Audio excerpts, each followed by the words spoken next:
Hi everybody, so in this video I want to talk a little bit more about the communication between you and your toxic co-parent. In previous videos I've talked about how to reduce the volume of counterproductive, toxic, vitriolic communication. And I want to take it a little bit further and just talk more about how I manage the communication and how I manage the toxicity. There's a wonderful app. So first of all, obviously, if you're watching this video or video series, you're co-parenting with a toxic person.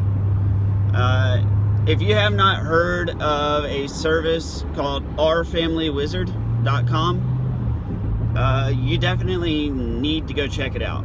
They have a phone application and they have a website. It's geared specifically towards co-parenting with a toxic parent. It's recognized by most family courts. So the majority of family courts have heard of it by now.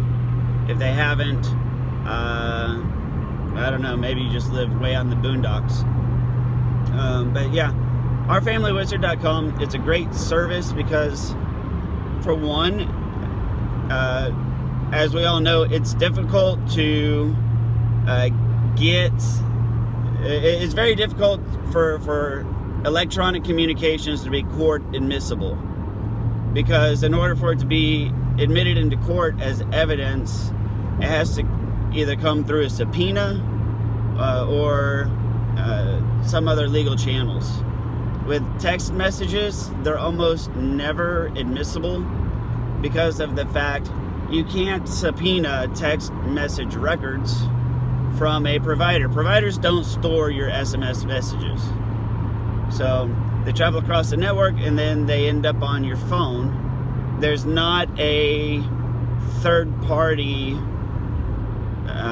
there's not a third party way to track your SMS messages by default. You'd have to have a service, that can be subpoenaed and, have an affidavit and swear that the data being shown is true and correct, that sort of thing. Text messages are incredibly easy to fake. Most courts won't really ever consider them. Same thing with emails. Emails are easily faked. But Family Wizard is generally recognized and recognizable because they do they incorporate certain attributes into the emails that make it much easier for a court to accept, such as tracking information about when the other parent has read an email, how often they log in, etc., etc. And they put their watermark on printed messages. So as a whole, it's a lot more difficult to fake an Our Family Wizard message if it's printed or screenshot. They're much more difficult to fake, and they're easily subpoenaed, and etc., etc., etc. So what all services do they provide? Well, basic messaging back and forth, just like any email system. You get notified on your phone whenever a new message is created. Of course, you can turn the notifications off or on.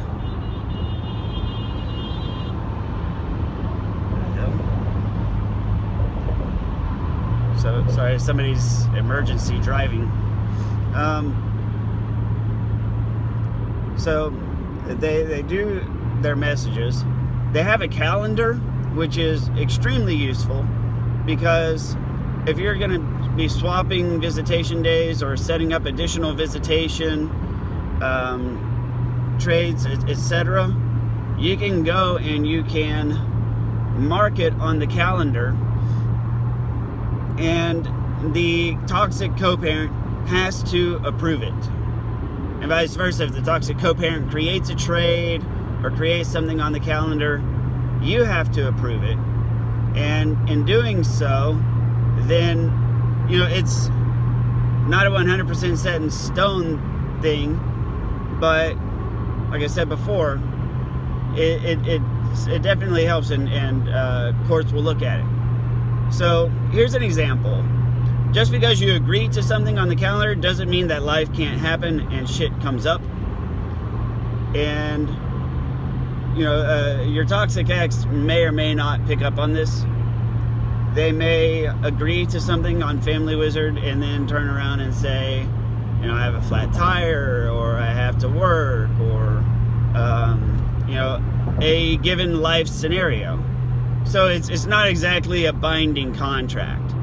But what it does do is it at least solidifies and shows inarguably that at one point in time that yes, they did at one point agree to this change. So they can't deny that it happened. And that's really kind of sort of the thrust of this service.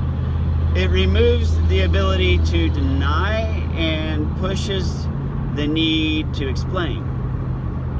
And of course, when a narcissist attempts to explain themselves, then it all comes out in the wash. They begin projecting on you. It's a shit show. And courts and family professionals have seen it all the time. They know, so you can relax. What else does Family Wizard do? So we've talked about the messaging, we've talked about the calendar. Well, they also manage expenses. In most cases, when a child's involved, both parents split expenses 50-50. If it's medical, dental, vision, extracurricular activities, dues paid, memberships, that sort of thing. And this is a true story from my personal life. My son did jiu-jitsu. He was being bullied, and I talked to his mother about entering him into jiu-jitsu and splitting the cost of it, and she agreed. 1 year later, out of the $1,700 I've spent on jiu-jitsu memberships and materials and dues and everything else, out of $1,700, she's contributed exactly $135, which is shitty. On the other hand, it's all tracked on the Family Wizard expense record, which is great because here recently she's taken him to the eye doctor to get new glasses.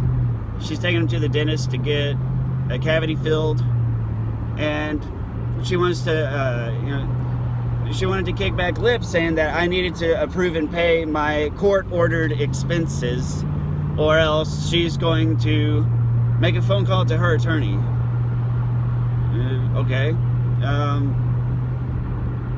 All right. I mean, I get it.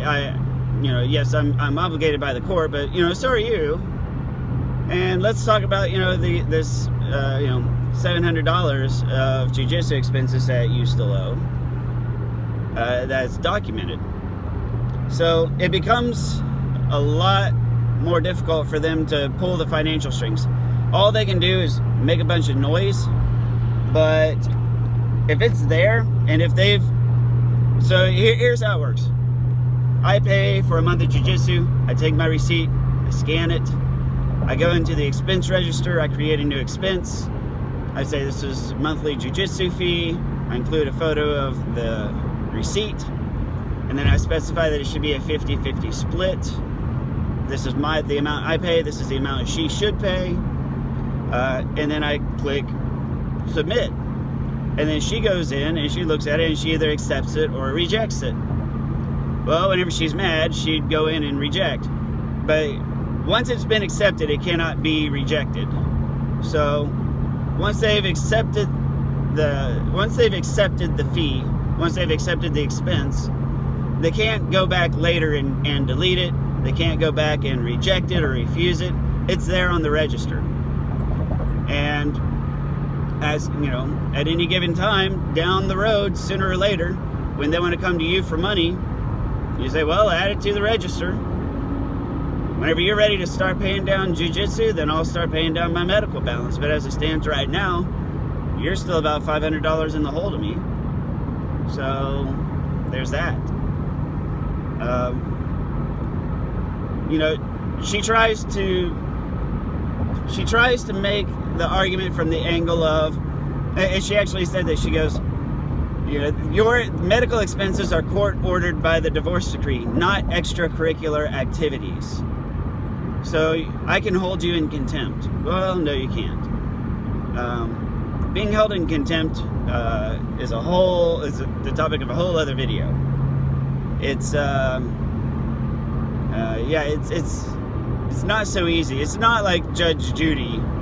You know, you see judges on TV throwing it around all the time, saying, I will hold you in contempt. You know, I will find you in contempt. That sort of thing.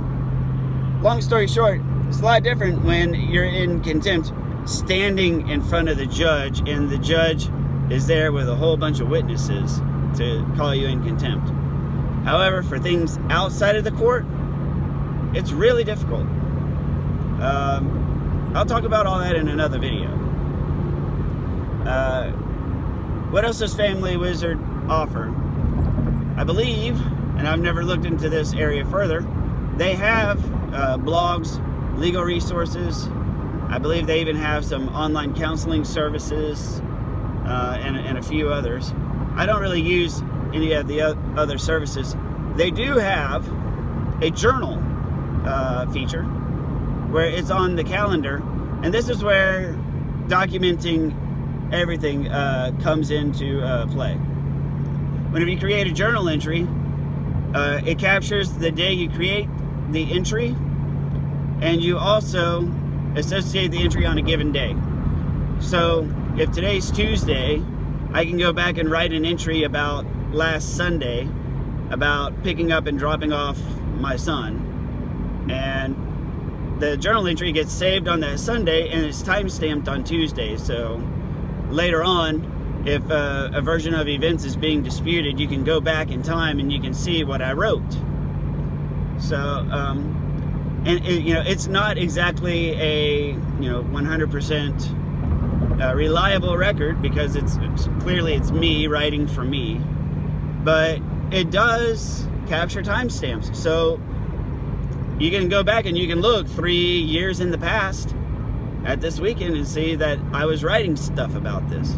So it adds credibility for the future court dates and future battles and arguments. And it most especially, if you're co-parenting with a toxic person, then you're going to be subject to gaslighting. So the more you write in your journal, the better. Once a journal entry is written, it can't be edited. You can put in an additional journal entry as an addendum and an update. So what's written is written. And the best part about the journal is this is how you defend yourself from gaslighting.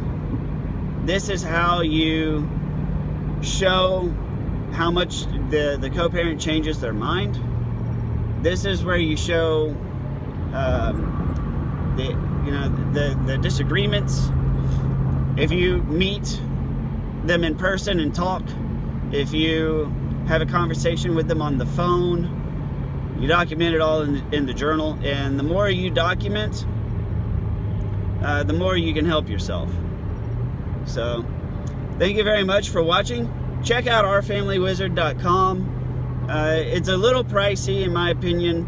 It comes out to about $10 a month. It's about $120, $130 a year, depending on the services and the number of people you put on it.